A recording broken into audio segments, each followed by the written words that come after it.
السلام علیکم پیارے بچوں، میں آپ کی معلومہ زبیدہ خانم، مضمون معاشرتی علوم۔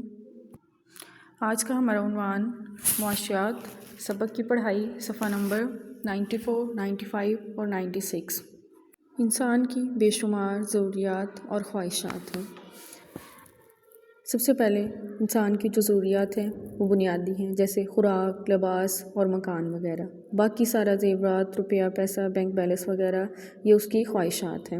اب ہم نے ضروریات اور خواہشات کو مد نظر رکھتے ہوئے وسائل کا استعمال کرنا ہے، اسے معاشیات کہا جاتا ہے۔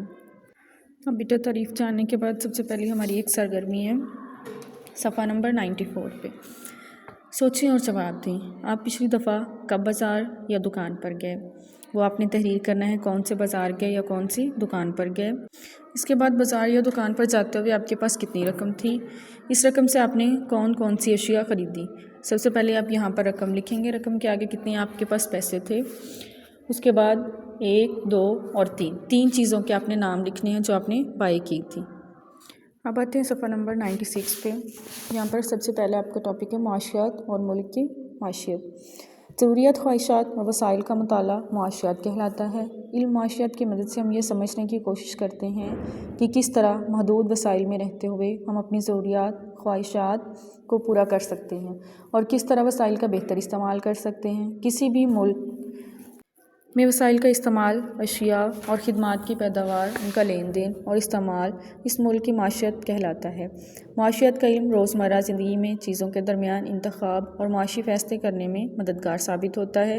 آئیے جانتے ہیں کہ اشیاء کے درمیان انتخاب اور دیگر معاشی فیصلے کیسے کیے جاتے ہیں۔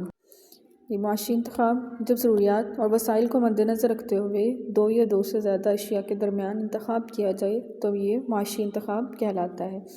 جب ہم کسی دکان یا مارکیٹ میں جاتے ہیں تو ہمیں وہاں کئی چیزیں نظر آتی ہیں جنہیں ہم خریدنا چاہتے ہیں، مثلاً کھلونے، کپڑے اور جوتے وغیرہ۔ لیکن ہمارے پاس ایک محدود رقم ہوتی ہے جس سے ہم کپڑے یا جوتے خرید سکتے ہیں۔ اگر ہمارے پاس اچھی حالت میں جوتے موجود ہیں تو ہم کپڑے خریدیں گے، یعنی ہم نے ضرورت اور وسائل کو مد نظر رکھتے ہوئے بہت سی چیزوں میں سے ایک چیز کا انتخاب کر لیا جس کی ہمیں سب سے زیادہ ضرورت ہے۔ بہت سی اشیاء کے درمیان چناؤ معاشی انتخاب کہلاتا ہے۔ اپنی ضروریات کے لیے ہم اپنے جیب خرچ سے بھی کچھ رقم بچا سکتے ہیں۔ اب آپ سوچیں اور خود کو جواب دیں، کیا آپ نے کبھی اشیاء کے درمیان معاشی انتخاب کیا ہے؟ کیا آپ اپنے جیب خرچ سے رقم بچا سکتے ہیں؟ یہ رقم بچا کر اپنی کون سی ضروریات پوری کرتے ہیں؟ آگے صفحہ نمبر 96۔ اس میں ہم دیکھتے ہیں کہ اشیاء، خدمات، پیدا کنندہ اور صارف۔ ابراہیم ایک محنتی کسان ہے، اس کے پھلوں کے باغات ہیں۔ جب یہ پھل پک کر تیار ہو جاتے ہیں تو وہ انہیں ٹرکوں میں لاد کر منڈی میں لے جاتا ہے اور اسے فروخت کر کے پیسے کماتا ہے۔ منڈیوں سے پھل دکاندار خریدتے ہیں اور گاہکوں یا صارفین کو فروخت کرتے ہیں۔ اس مثال میں کسان اور پھلوں کا ذکر ہوا ہے۔ کسان نے اپنی صلاحیتوں کا استعمال کرتے ہوئے خدمات فراہم کی اور جو پھل اگائے وہ اشیاء میں شامل ہیں۔ چونکہ ابراہیم نے پھل اگائے اس لیے اسے پیدا کنندہ بھی کہا جاتا ہے۔ دی ہوئی مثال میں گاہک کا ذکر بھی ہوا ہے۔ اسی طرح جب ایک شخص قیمت ادا کر کے کوئی شے خریدتا ہے تو اسے خریدار کہتے ہیں۔ اس مثال میں دکاندار فروخت کنندہ اور گاہک خریدار ہے۔ صارف اور پیدا کنندہ ایک دوسرے پر انحصار کرتے ہیں۔ پیدا کنندہ صارف کی پسند اور ضروریات کے مطابق اشیاء اور خدمات فراہم کرتا ہے۔ اس طرح صارف اشیاء کی دستیابی کے لیے عملی طور پر پیدا کنندہ پر انحصار کرتا ہے۔ دراصل خریدار اور فروخت کنندہ دونوں کے بغیر مارکیٹ یا منڈی کا نظام نہیں چل سکتا۔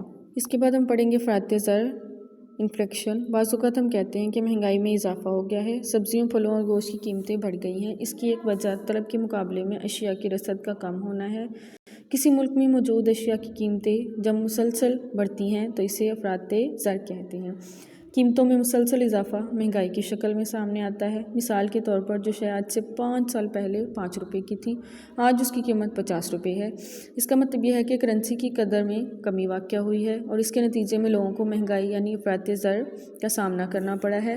اگر اشیاء کی قیمتوں میں اضافے کے ساتھ ساتھ آمدنی میں اضافہ نہیں ہوتا تو لوگوں کی قوت خرید کم ہو جاتی ہے۔